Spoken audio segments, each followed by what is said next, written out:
नमस्ते, मी विलास बांधर. हे माझे मित्र गोविंदराव तनपुरे, किशोर मारणे साहेब, आम्ही हे तिघे आणि तालुक्यातील काही आमचे मित्रमंडळी या ठिकाणी पोपटे पितापुत्रांनी भोर तालुक्यामध्ये केलेल्या जमिनीच्या संदर्भात या ठिकाणी उपोषण चालू केलं. 15 ऑगस्टपासून चालू केलेलं आहे. त्या संदर्भात आम्ही या ठिकाणी तुम्हाला थोडक्यात त्यांची केलेल्या नियमित कामाची या ठिकाणी माहिती देते. प्रथम या ठिकाणी आम्ही तुम्हाला सांगू इच्छितो, बाडगर धरण या परिसरामध्ये बाडगर धरणाच्या ज्या महानिर्मिती प्रकल्पासाठी हायड्रो प्रोजेक्टसाठी कॉलनी जी उभी केली होती, त्या ठिकाणी तोपटेंनी या शासनाच्या जमिनीवरती अनधिकृत या ठिकाणी घुसून अतिक्रमण करून त्यांच्या संस्थेचं राजगड ज्ञानपीठाचं या ठिकाणी विद्यालय त्यांनी चालू केलेलं आहे. 1983 पासून या ठिकाणी त्यांचं या विद्यालय चालू आहे. ही सदर जमीन पाटबंधारे खात्याची असताना कोणतेही कसली परमिशन न घेता त्या ठिकाणी त्यांनी अनधिकृतरित्या शासनाची परमिशन नसताना त्या ठिकाणी शाळा चालवत आहेत. हा एक मुद्दा झाला. त्यानंतर आमच्या संगमनेर गावातील 1978 साली त्यांनी भवानी ब्रिक्स अँड टाईल्स नावाची कंपनी छोटा व्यवसाय चालू केला. तो व्यवसाय सहकारातून वेल्हे कृषी औद्योगिक संस्था, कृषी औद्योगिक परिषद या नावाने चालू केला. त्यासाठी आमच्या गावची संगमनेर गावची जमीन त्यांनी जी जमीन गावच्या मालकीची पुरण या सदरामध्ये होती, ती जमीन त्यांनी त्या ठिकाणी खरेदी केली. प्रत्यक्षात ती खरेदी जरी रेकॉर्डला असलं तरी कोणत्याही प्रकारचा मोबदला त्यांनी दिलेला नाही. फक्त डायरेक्ट त्यांनी कागद करून घेतला आणि खरेदी व्यवहार केलेला आहे. असा तो व्यवसाय एक काही कालावधीच बंद पडला. सर्वसामान्यपणे कोणताही व्यवसाय बंद पडल्यानंतर ती जमीन मूळ लोकांना, ग्रामस्थांना किंवा शेतकऱ्यांना ती दिली जाते. पोपटे साहेबांनी ती जमीन लोकांना न देता त्यांच्या राजगड ज्ञानपीठ संस्थेसाठी त्या ठिकाणी असलेल्या त्या कारखान्याच्या सभासदांच्या, संचालकांचा कोणत्याही प्रकारचा ठराव न घेता परस्पर शासनाच्या दरबारी त्यांनी ती जमीन स्वतःच्या संस्थेच्या नावाने फिरवून घेतलेली आहे. ती जमीन त्यांनी आम्हाला परत करणं गरजेचं त्यांनी केलेलं आहे. तसंच त्या ठिकाणी असलेलं हे तुम्हाला सगळ्यांनाच माहिती आहे, नेकलेस पॉईंट हा त्याच ठिकाणी येतो. नेकलेस पॉईंट हा भोर तालुक्यातील पर्यटनाचा एक महत्त्वाचा केंद्रबिंदू साध्य झालेला आहे. ती जागा सुद्धा ती गावची, आमच्या त्याचा कुठ्यांचा काही संबंध नाही. त्या जागेवर सुद्धा त्यांनी आता कंपाऊंड केलेलं आहे आणि ती जागा त्यांनी बळकवलेली आहे. ती पर्यटनाच्यासाठी खुली करणं अत्यंत गरजेचं आहे. चौथा मुद्दा, भोर येथील कुक्कुटपालन संस्था आहे की ज्या ठिकाणी तोपटेंनी त्या ठिकाणी अनधिकृतरित्या लोकांच्याकडून खरेदी करून घेतलेले, बोगस खरेदी करून 14 एकर जागेमध्ये त्यांनी त्यांचं महाविद्यालय, त्यांचं शिक्षण संकुल उभं आहे. अनेक वेळा त्या लोकांनी विरोध केला. आज तक त्यांनी कुठल्या प्रकारची दाद दिलेली नाही. ही जागा सुद्धा त्या लोकांना, कुक्कुटपालनच्या लोकांना परत मिळावी यासाठी आम्ही या ठिकाणी प्रयत्न करत आहोत. पुढची गोष्ट, रायरेश्वरची जी ऐतिहासिक जागा आहे, ज्या ठिकाणी छत्रपती शिवाजी महाराजांनी स्वराज्य स्थापनेची शपथ घेतली, अशी जागा सुद्धा त्यांना पुरली नाही. ती ज्या ठिकाणी रायरेश्वरचं मंदिर आहे, परिसर आहे, अशी 14.5 एकर जागा त्यांनी स्वतःच्या संस्थेच्या नावाने करून घेतलेली आहे. ही जागा परत मिळवण्यासाठी यापूर्वी सुद्धा आम्ही 2 वेळा उपोषण आंदोलन केलेलं आहे. यानंतर निगडे रांगोळी संदर्भात आमचे मित्र तनपुरे साहेब बोलतील. राजगड ज्ञानपीठसाठी जी जागा आता हे अक्वायर केलेली आहे, त्या जागेमध्ये गट नंबर 237 मध्ये 1993 साली मुस्लिमांची दफनभूमी आणि 1994 साली दलितांसाठी जी गावठाण विस्तार योजना शासनमान्य जिल्हाधिकारी मंजुरीची असताना, त्या जागेचं डिमार्केशन झालेलं असताना, मोजणी झालेली असताना, त्याचे प्लॉट पाडलेले असताना, त्याची नेमणूक केलेली असताना त्या जागेचा लाभ आज दिनांक अखेर दलितांस मिळवून दिलेला नाही. त्यासाठी महसूलचे अधिकारी तत्कालीन श्री राम चोबे नंतर तलाठी आणि खोटे जबाब देणारे रशीद उस्मान शेख यांनी, तसेच या प्रकारासाठी मदत करणारे वर्षा शिंगण तत्कालीन तहसीलदार आणि नवल किशोर राम यांनी खोटी प्रतिज्ञापत्र सादर केलेले आहे. दुसरा प्रश्न असा आहे, गट नंबर 237 मध्ये ज्यावेळी राजगड ज्ञानपीठसाठी जागा मंजूर करून घेतली त्यावेळेस धांगवडी माध्यमिक विद्यालयासाठी जागा मूळ मागणी होती. ती जागा मंजूर असताना त्या जागेत आज दिनांक रोजी कोट्यावधी रुपये खर्च केलेले त्या जागेवरती केलेले असताना तिथं आज रोजी माध्यमिक शाळा दिसून येत नाही, माध्यमिक शाळा कार्यान्वित नाहीये. दुसरं असं, याच व्यक्तीने म्हणजे केवळ आणि दांगोडे आधी जिल्हा पुनर्वसन अधिकारी यांची परवानगी न घेता 29 बेकायदेशीर खरेदी खते केलेली आहेत. त्यासाठी बेकायदेशीर डांबरी रस्ते केलेले आहेत आणि डांबरी रस्ते कनेक्टिव्हिटी होण्यासाठी मग पुणे सातारा महामार्गावरती हे दांगोडे हद्दीत राजगड कारखाना नसताना तो निगड्या हद्दीत असताना खोटी पत्र देऊन तो मंजूर करून घेऊन दांगोडे हद्दीत उड्डाणपुलाचे बांधकाम करून ग्रामस्थांची आणि शेतकऱ्यांची गैरसोय केलेली आहे. तसेच म्हणजे आंबेघर येथील खडीकर क्रशर मशीन जी आहे उभी केलेली आहे, ती जागा त्या जागेची झालेली मोजणी, त्यावर झालेले ऑब्जेक्शन क्लिअर न करता ग्रामस्थांची ग्राम मीटिंग न घेता सगळे काही बेकायदेशीर उद्योग केलेले आहेत. त्यासाठी सहकार्य करणारे तत्कालीन तहसीलदार श्री सचिन पाटील सो आणि तत्कालीन प्राण हे कचरेसो यांनी सहकार्य केलेले. अशी या दोघा पिता पुत्रांची फार मोठ्या प्रमाणावर गैरप्रकार आहे आणि ते आम्ही उजेडात आणण्यासाठी हे उपोषण चालू केलेलं आहे. मी यानंतर पुढे सांगतो की निगडी दांगोडी या ठिकाणी दलितांसाठी गावठाण विस्तार योजना व मुस्लिम दफनभूमीची जागा अनेक जिल्हाधिकारी यांनी मंजूर केली होती. अशी ही जागा 30 वर्षापूर्वी मंजूर केली असताना 30 वर्षापासून या लोकांना ती जागा वाटप केली नाही. त्या जागेचं अजूनही कोणत्याही प्रकारची पुढे कार्यवाही या थोपटेंच्यामुळे झालेली नाही. अशा प्रकारचे अनेक प्रश्न थोपटे पितापुत्रांनी या तालुक्यामध्ये केलेले आहेत. म्हणून आम्ही या ठिकाणी उपोषणास 15 ऑगस्ट पासून बसलेलो आहे. हे उपोषण दाबण्यासाठी अनेक वेळा त्यांनी प्रयत्न केलेले आहेत. मागे 1 वर्षापूर्वी सुद्धा आम्ही रायरेश्वरच्या मंदिराच्या खुले करण्यासाठी आम्ही प्रयत्न केला होता. कोणत्याही प्रकारचा त्यांनी आम्हाला प्रतिसाद दिलेला नाही. अशा अनेक त्यांचे प्रकार आहेत. हे उघडकीस येऊ नये. ते काँग्रेसमध्ये असताना त्यांनी अनेक प्रकारचे घोटाळे केलेले आहेत, जमिनी लाटलेल्या आहेत. हे दाबून टाकण्यासाठी सध्याच्या त्या सरकारमध्ये ते काँग्रेसमधून त्यांनी पक्षांतर फक्त याच्यातलीच केलेले भाजपमध्ये की ही प्रकरणं उघड येऊ नयेत आणि सरकारच्या वतीनं ही प्रकरणं झाकली जावीत किंवा दाबली जावीत. म्हणून आम्ही या ठिकाणी प्रयत्न करणार आहोत. शेवटी जनता न्याय आणि न्यायालय जनता जे न्याय देईल, न्यायालय जे न्याय देतील आणि त्याच्यासाठी आम्ही या ठिकाणी उपोषण बसतो. आणि विशेष म्हणजे राजगड ज्ञानपीठची जी बांधकामं केलेली आहेत ना, त्या चुकीच्या येणे आदेशाच्या आधारे बांधकाम केलेले की त्याबाबतचं आज दिनांक अखेर डिमार्केशन झालेलं नाही.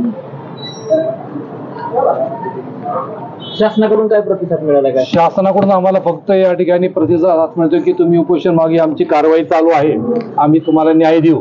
पण आज आम्ही त्यांना सांगितलं की जोपर्यंत हे उपोषण याचे जे मुद्दे आहेत ते पूर्ण होत नाही तोपर्यंत आम्ही उठणार नाही. आम्हाला तुमचं लेखी आश्वासन नकोय, आम्हाला कृती हवी आहे. कारण अनेक वेळा मागचा अनुभव आम्हाला वाईट आहेत. काही गेल्या वर्षी जे उपोषण झालं त्याचा कुठेही रायरेश्वरचं उपोषण झालं त्याचं कुठेही अजून आम्हाला फलित किंवा फळ मिळालेलं नाही. अजून किती दिवस करणार आम्ही? किती दिवस लागू, किती सुद्धा दिवस न्याय मिळत नाही प्रशासनाला जाग येत नाही तोपर्यंत चालू होणार आहे. कोणत्या मुद्द्यांवरती काय चर्चा झाली प्रशासकीय अधिकाऱ्यांबरोबर? सगळ्या मुद्द्यावर चर्चा झाली. आम्ही कारवाई चालू आहे. आम्ही महानिर्मितीच्या कॉन्टॅक्टमध्ये आहोत. हे करतोय ते करतोय. महानिर्मितीच्या आम्ही त्या मुंबईच्या ऑफिसच्या कॉन्टॅक्ट संपर्कात आहोत. ते ऍक्शन घ्यायचं आहे. ऍक्शन घ्या. आम्ही उपोषण आमचं त्या मुद्द्यावरचं थांबू. पण ते काय ऍक्शन त्यांची चालू आहे, मंत्री लेवलला चालू आहे, कुठल्या त्यांच्या लेवलला चालू आहे त्यांनाच माहिती. त्यांनी आम्हाला आतापर्यंत 4 ते 5 पत्र दिलेत, विनंती केलेली की उपोषण थांबवा.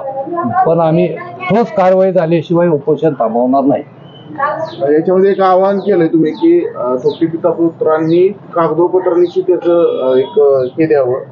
हा, थोपटे पितापुत्रांनी या संदर्भात आम्हाला आवाहन केलेलं आहे की त्यांनी आम्ही आरोप करतोय त्यांच्यावरती की त्यांनी असे सगळे केले.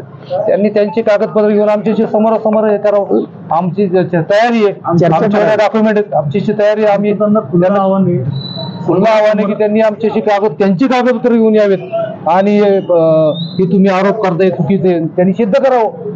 तर आम्ही त्यांना सांगतो की आमच्याकडे डॉक्युमेंट आहेत, त्यांचे ताबे आहेत, त्यांचे सगळ्या जमिनीवर ताबे आहेत, बेकायदेशीर ताबे आहेत सगळे. असं एक तुम्ही सांगितलं की शासन किंवा अनेक प्रकारे आमच्यावरती दबाव टाकण्याचा प्रयत्न. काय दबाव टाकलाय आपल्यावर?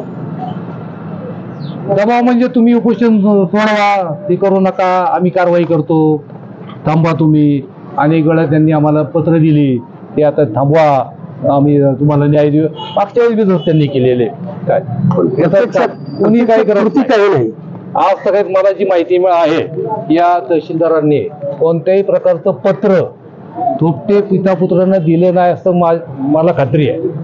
कुठल्याच प्रकारचं त्यांनी पत्र त्यांना दिलेले. त्यांनी तालुक्याचे प्रमुख म्हणून तहसीलदार असतात, प्रांत असतात. या लोकांनी त्यांच्यावर सगळी खाती यांच्या अंतर्गत आणतात, पण या लोकांनी कोणतंही पत्र व्यवहार केलेला नाही असं मला तरी 100% खात्री आहे. त्याच्यामध्ये असं आपल्याला वाटतंय का प्रशासकीय अधिकारी पण यामध्ये सहभागी आहेत? 100% सहभागी. प्रकरणामध्ये 7/12 हा फक्त तहसीलदारच करू शकतो. तहसीलचे कर्मचारीच करू शकतात, तलाठी सर्कल तलाठी याच्यामध्ये करू शकतात. 7/12 इरिगेशन खातं करत नाही. 7/12 मध्ये जे उद्योग आहेत काय 7/12 जे चुकीचे झालेले त्याच्यामध्ये पूर्णपणे तहसील खातं, तहसीलदार किंवा तहसीलचे कर्मचारी सहभागी आहेत. प्रशासकीय अधिकारी कशा प्रकारे मदत करतो त्याची आम्ही कागदोपत्री पुराव्याची माहिती दिली. त्यांनी साधी गोष्ट होती की त्यांनी आतापर्यंत हे जे आम्ही आरोप केले त्यांनी चौकशी करणं गरजेचं होतं. कशाचे 7/12 खरीद परिस्थिती काय आहे का असं त्यांनी काही केलेलं नाही. त्यांना सगळं माहिती आहे. त्यांनी अभ्यास केल्यानंतर त्यांच्या सगळं लक्षात आलंय, पण त्यांनी पुढची कोणती ऍक्शन घेतलेली नाही. इथून पुढे किती दिवस उपोषण असेल आणि कशा प्रकारे असेल? उपोषण आमचं शांततेच्या मार्गात असेल. आम्ही कुठलाही दंगा करणार नाही, आम्ही कुणालाही त्रास देणार नाही. पण उपोषण आमचे हक्काचं उपोषण आहे. आम्ही शेवटपर्यंत कितीही दिवस लागू, आणखी 4 महिने लागू, काही लागू, पण आम्ही उपोषण सगळे मुद्दे मिटल्याशिवाय थांबवणार नाही. प्रथम आमचा मुद्दा राहिला, आमच्या ज्या महाराष्ट्राचा जो सगळ्यात महत्वाचा मुद्दा आहे रायरेश्वरची जागा ती पहिल्यांदा खुली झाली पाहिजे. पहिल्यांदा थोपटेंनी ती जागा स्वतःच्या नावावर घेतलेली ती शासनाच्या नावावर केली पाहिजे. हा सगळ्यात महत्वाचा जिव्हाळ्याचा प्रश्न आहे. कुणाला वाटतं की छत्रपती शिवाजी महाराजांची जिथे शपथ घेतली ती जागा थोपटेंच्या इतरांच्या नावावर राहावी? ती एक तर त्या शासनाच्या ताब्यात राहील, एखाद्या शासकीय संस्थेच्या ताब्यात राहील. थोपटेंच्या नावावरती काय संबंध काय? थोपटेंच्या संस्थेचा संबंध काय? सगळ्यात महत्वाची गोष्ट आम्ही जे निवेदन दिलेले आहे त्या निवेदनानुसार थोपटे पितापुत्रांनी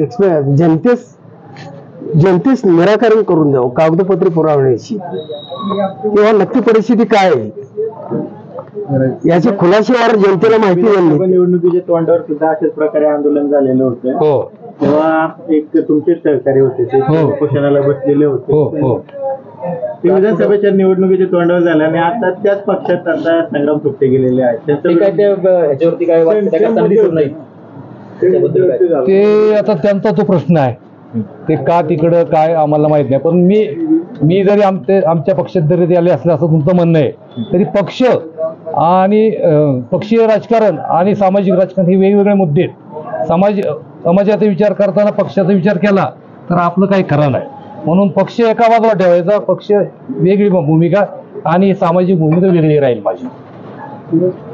तर तुमचा विषय बरोबर आहे. तुम्ही म्हणता की थोपटे पितापुत्रांनी ती जागा बळकवली, बरोबर. आता ही थोपटेंच्या नावाने जागा आहे का त्या संस्थेच्या नावाने? संस्था प्रमुख कोण असतो? त्यांच्याच नावाने. हो, पण त्याला कोणतरी असेल ना शासनाचा धर्मदायक किंवा जरी काही केलं धर्मदायक जरी तसं असलं तरी करणारे कोण आहेत? तेच करतात. ते बरोबर आहे, ते बरोबर आहे. पण त्याच्यावर काहीतरी कमिटी आहे ना, त्यांचीच कमिटी असते ती, त्यांच्याच घरातली त्यांची. रायरेश्वर डोंगरी विकास परिषद थोपटेंचीच आहे ती. आम्ही त्या ती संस्था आहे, बरोबर आहे. पण त्या संस्थेत आपण एखाद्या संस्थेचं सहकार्य असतं तर दर 5 वर्षांनी ती रिन्यू होती किंवा तिची निवडणूक प्रक्रिया लागते किंवा काहीतरी येतो. तसे असे झालेत का? त्यांच्या आम्ही त्यांच्या डिटेलमध्ये त्यांची व्यक्तिगत संस्था आहे, खाजगी संस्था आहे, त्यांच्या आम्ही खोलावर जाऊ. आम्हाला काही जायची गरज. पण ती सहकारातली आहे ना. सहकाराची नाही ती त्यांची व्यक्तिगत संस्था आहे ती. व्यक्तिगत व्यक्तिगत म्हणजे काय, त्यांची ते मेंबर आहेत, काही 5-25 लोक असतील त्यांची ते आपल्याला आपण बोलू शकत नाही. आता त्याच्यावरती आपल्याला महत्व की बाबा त्यांनी त्या संस्थेवरती किती वेळा दर 5 वर्षांनी तर हे झालं असेल ना त्यांच्यावरती त्यांनी ऑडिट केला असेल ना धर्मादाय त्याला दर 5 वर्षाला हे केलं असेल. प्रशासकीय मुद्दा झाला आणि अजून त्यांच्याकडे आम्ही ते वळालो नाही आणि तो तिकडे हा काय मार्ग सुटणार नाही. असू द्या ना, बरोबर तुम्ही म्हणताय ना, त्यानुसार आम्ही जे मुद्दे उपस्थित केले आहेत ना त्या मुद्द्यानुसार त्यांनी आम्हाला एक्सप्लेनेशन करावं किंवा जनतेला जाहीर करावं. तुम्ही त्यांच्यावर करता सहकारातला नाही, ते जबाबदार तेच आहे. धर्मादायचा विषय, सहकाराचा विषय आरोप करतो तुम्ही पुरवणी करताय बरोबर. दर 5 वर्षांनी प्रक्रिया, निवडणूक प्रक्रिया आहेच ना, आहे ना त्या प्रक्रिया. त्यांच्या प्रश्नांची उत्तर देतो. राजगड ज्ञानपीठाची जी ही आहे घटना आहे, संस्था आहे, ती कायमस्वरूपी आहे. 5 वर्षांनी त्यांच्याकडे बदल होतो असं अजिबात नाही. मग त्या बदल घडण्यासाठी तुम्ही काय केला हा माझा मुद्दा आहे. नाही, ती त्यांची संस्थेची जी घटना ठरलेली आहे त्याच्यात आपण काय बदल करू शकत नाही. आपण तक्रार करू शकतो, पण तक्रारी सुद्धा काय होत नाही, कारण ती घटना बनवतानाच ती करावी लागते सुरुवातीला. नाही करू शकत आपण काय त्याच्यामध्ये. आणि हे करू शकते त्यांच्या संस्थेमध्ये हस्तक्षेप करायला सगळ्यात महत्वाचं, त्यांच्या संस्थेमध्ये हस्तक्षेप करायचं आपल्याला काही कारण नाही.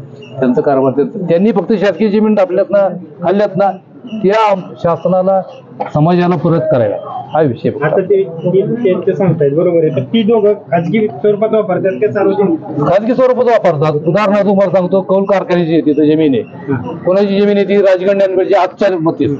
तिथं ऊस कोण लावतो, तिथं मासे कोण पाळतं, थोपटे पाळतात, दुसरं नाही कोण पाळत नाही. तिथं त्याचं उत्पन्न कोण खातं, थोपटे खातात.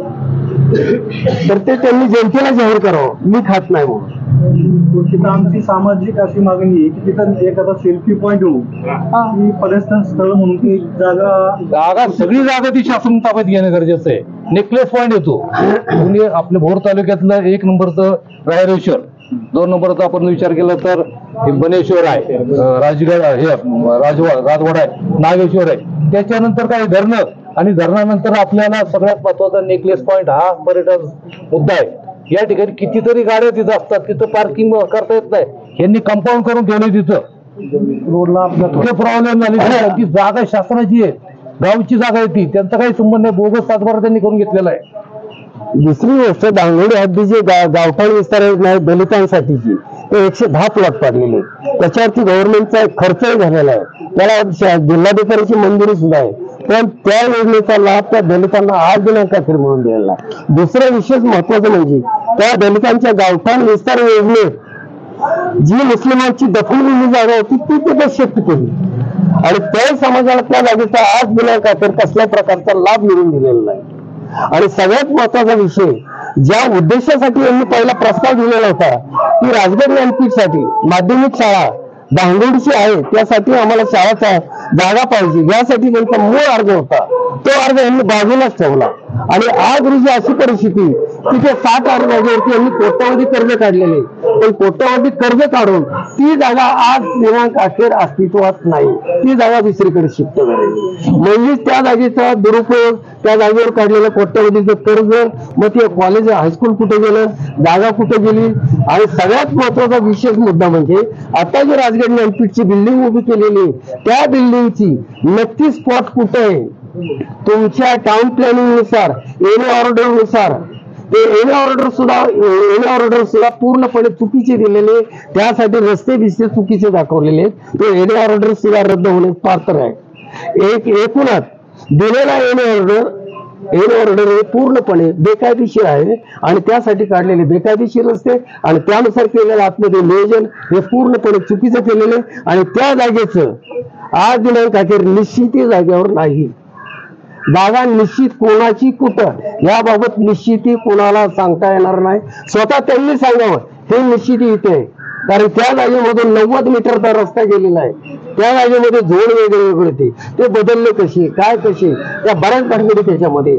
आणि सगळ्यात महत्वाचा विषय, त्या जागेचे भूमी अभिलेख खात्याने जी नकाशे बनवलेले आहेत ते पूर्णपणे 6 ते 7 नकाशे चुकीचे बनवलेले आहेत. ते सुद्धा पूर्णपणे या जो थोपटे पिता पुत्रांच्या सांगण्यानुसार नकाशे बनवलेले आहेत. आणि सगळ्यात महत्वाचा विषय असा आहे की त्या दोघांनी पदाचा दुरुपयोग करून धांगोडी आणि केंद्र हद्दी ज्या जमिनी खरेदी केलेल्या आहेत त्यासाठी PWD खात्याकडून बेकायदेशीर रस्ता कामे करून घेतलेले आहेत. त्यासाठी शासनाचा निधी गेलेला आहे, तो पूर्णपणे निधी वाया गेलेला आहे आणि त्यांनी पूर्णपणे एमपीची गैरसोय केलेली. आणि हे करत असताना ते रस्ते त्यांनी शेतकऱ्यांच्या जमिनीमधून केलेले आहेत. हा त्यातला सिरियस मुद्दा आहे.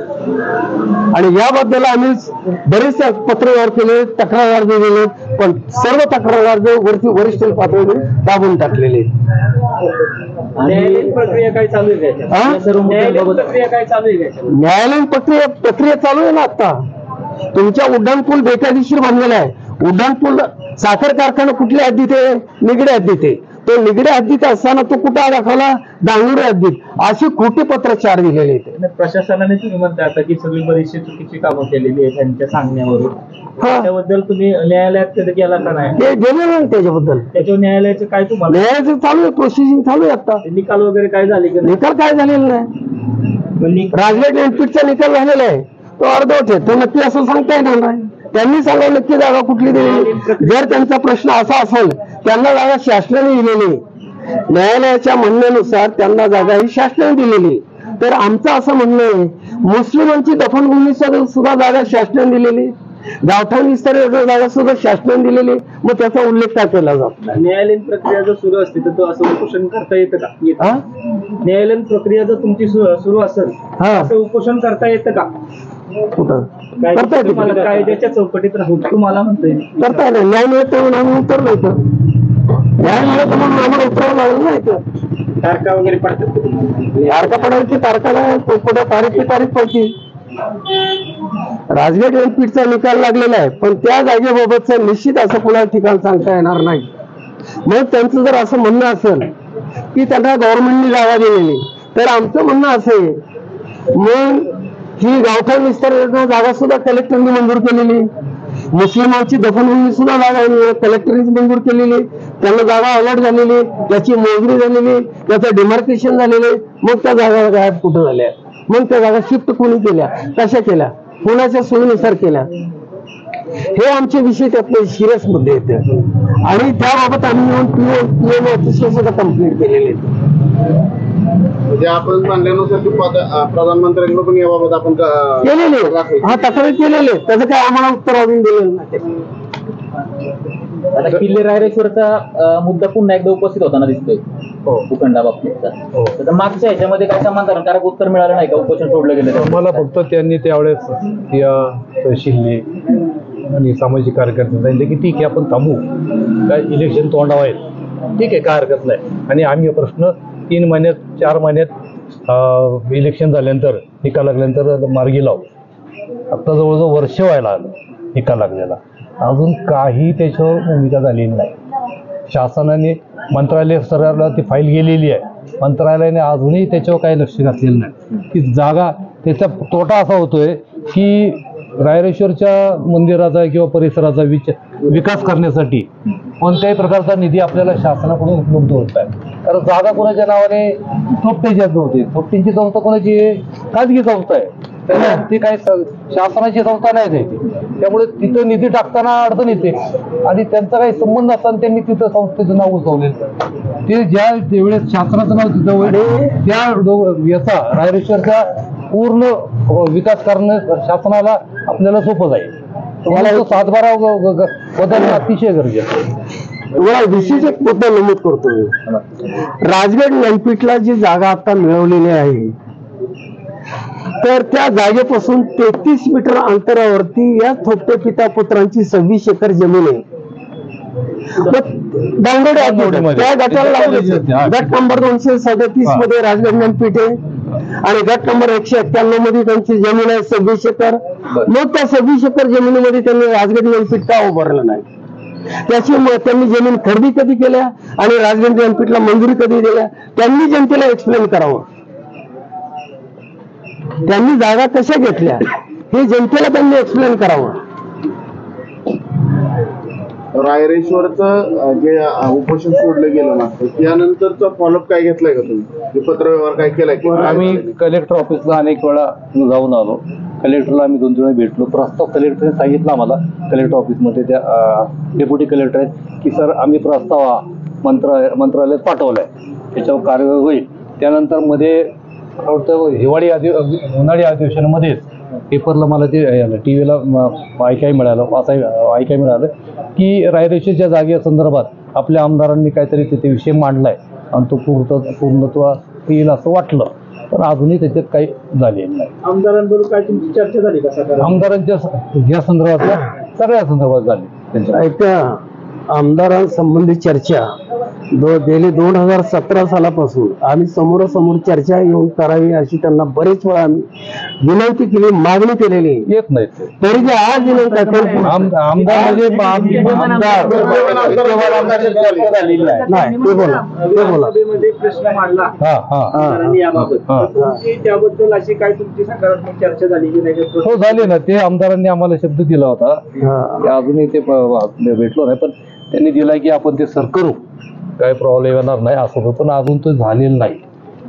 त्यांच्याशी पत्रव्यवहार केला तुम्ही? पत्रव्यवहार केलाय. हो, त्यांना पत्र दिलेत आम्ही सगळे. ह्या जमिनी जी घेतले त्यांच्या समितीच्या नावावर, त्या बोगोटे 1 मधले घेतले का 2 मधले घेतले? मला वाटतं बोगोटा 2 आले.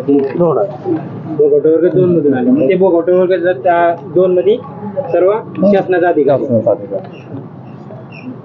प्रशासनाला जाता काय सांगू? प्रशासनाला आम्ही असं म्हणेल की प्रशासनाने जागा व्हावं. असे अनेक तोटेसारखे येतील, उद्या काही तर तालुका नाव करून घेतील. तर प्रशासनाची जबाबदारी आहे, जिथं चुकीचं आहे तिथं तुम्ही ऍक्शन घेण्याचं. प्रशासन झोपलं असेल तर आम्हाला हे आंदोलनाचा टप्पा किंवा याच्यापेक्षा वेगळ्या पद्धतीचं आंदोलन आम्हाला भविष्यात उभं करावं लागेल. आणि जेणेकरून असं थोपटे किंवा आणखी थोपटेंनी किंवा इतर लोकांनी अशा प्रकारच्या शासकीय जागा, समाजाच्या जागा ढापू नयेत. समाजाच्या जागा समाजासाठी ठेवाव्यात. शिक्षण संस्था थोपटेनं काढायची, विकत जागा घ्यावी आणि त्यांनी बांधाव्यात. शासनाच्या खाजगी लोकांच्या गावावरती गावाच्या जागा ढापून घेऊ नयेत, त्या गावाला खाली करून द्याव्यात. थोपटेनं बी आमची विनंती आहे की ज्या तुम्ही जागा घेतल्यात त्या तात्काळ तुम्ही शासनाच्या गावाच्या ताब्यात द्याव्यात आणि विषय संपवावा. वाद वाढून काय उपयोगाचा नाही. आहेत त्या जागा संपूर्ण सगळ्या जागा त्यांनी खाली कराव्यात. तुम्हाला शाळा कॉलेज करायचे, काय करायचे ना, एकच जागा आहे. आमचं काही म्हणणं नाही, आमचं त्यांचं काही राजकीय दुश्मन नाही, व्यक्तिगत दुश्मन नाही, काय नाही. या ठिकाणी आम्ही तेच म्हणणं राहील की प्रशासनाने सुद्धा सतर्क राहावं. त्यांनी सुद्धा आपले अपराध केलेल्या चुक्या सुधाराव्यात ही आमची त्यांना विनंती आहे.